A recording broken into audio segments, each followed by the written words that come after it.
Foreign లో job ఇప్పిస్తామని చెప్పి ఎవరైనా మిమ్మల్ని కాంటాక్ట్ అయ్యారా? ఫారెన్ లో జాబ్ ఆఫర్ ఉందని ఏదైనా సోషల్ మీడియా యాప్ లో మీకు మెసేజ్ వచ్చిందా? ఇలాంటివి మీరు గుడ్డిగా నమ్మినట్లయితే మీ ఇంట్లో కూడా ఒక సైబర్ బానిస తయారైనట్లే. ఉద్యోగం ఇప్పిస్తామని నమ్మించి హై ప్యాకేజ్ శాలరీ ఆశ చూపించి మయన్మార్, థాయిలాండ్, కంబోడియా వంటి దేశాలకు చట్ట వ్యతిరేకంగా వారిని తరలించి వారి చేత బలవంతంగా సైబర్ నేరాలు చేయిస్తున్నారు. అటువంటి సైబర్ బానిసత్వానికి గురై వారు ఎదుర్కొన్న ఇబ్బందులను వారి మాటల్లోనే తెలుసుకుందాం.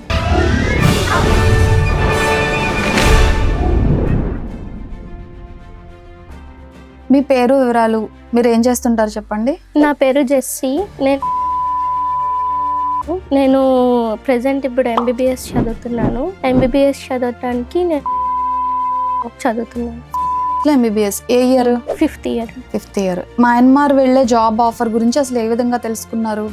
నేను వెళ్ళిన ఒక 3 monthsకే డాడీకి హెల్త్ ఇష్యూ వచ్చింది. దానివల్ల నేను సెమిస్టర్స్కి సరిగ్గా ఫీజు కట్టలేకపోయే వాళ్ళం. నాకు సెమిస్టర్ గ్యాప్స్ వస్తూ ఉండేవి. ఆ గ్యాప్స్లో నేను అలా ఉండటంతో నా ఫ్రెండ్స్ ఇక్కడ పార్ట్ టైమ్స్ ఏమైనా చేసుకోవాలని చెప్తే నేను అక్కడ పార్ట్ టైమ్స్ చేసుకుంటూ ఉండేదాన్ని. కస్టమర్ సర్వీస్ కాల్ సెంటర్ లాగా. అలా చేసేటప్పుడు నాకు ఒక గ్రూప్ క్రియేట్ చేశారు, ఇలా జాబ్ హైరింగ్ గ్రూప్ అని. అలా గ్రూప్ క్రియేట్ చేయడంతో ఆ గ్రూప్లో నాకు ఈ మెసేజ్ వచ్చింది, ఇలా లొకేషన్ థాయిలాండ్ అని, ఇంత సాలరీ ప్యాకేజ్ అని నాకు మెసేజ్ వచ్చింది. ఇక్కడ వాట్సాప్, ఇన్స్టాగ్రామ్? వాట్సాప్ లో మెసేజ్ వచ్చింది. ఇంకా ఆ మెసేజ్ వచ్చిన దానికి కాంటాక్ట్ అయితే వాళ్ళు టెలిగ్రామ్ కి మెసేజ్ చేయమని చెప్పారు. ఇంకా టెలిగ్రామ్ లో ఇంటర్వ్యూ ఉండిద్ది అని చెప్పారు. అలా ఒక 4 interviews జరిగాయి. జూమ్ ఇంటర్వ్యూ లింక్ పెట్టేవారు.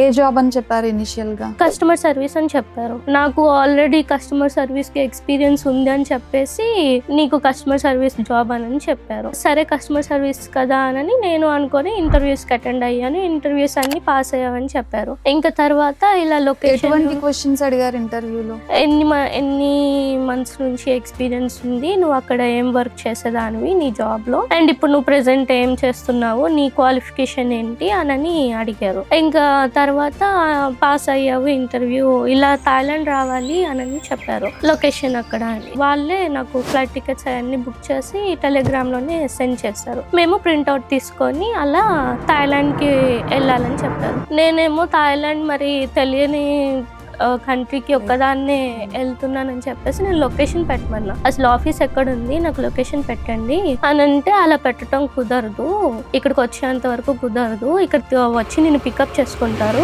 దానిలో ప్రాబ్లం ఏమి ఉండదు అని చెప్పారు. మీరు మాత్రమేనా, ఇంకా నీ ఫ్రెండ్స్ ఇంకా ఎవరైనా అప్రోచ్ అయ్యారా అక్కడ జాబ్ కి?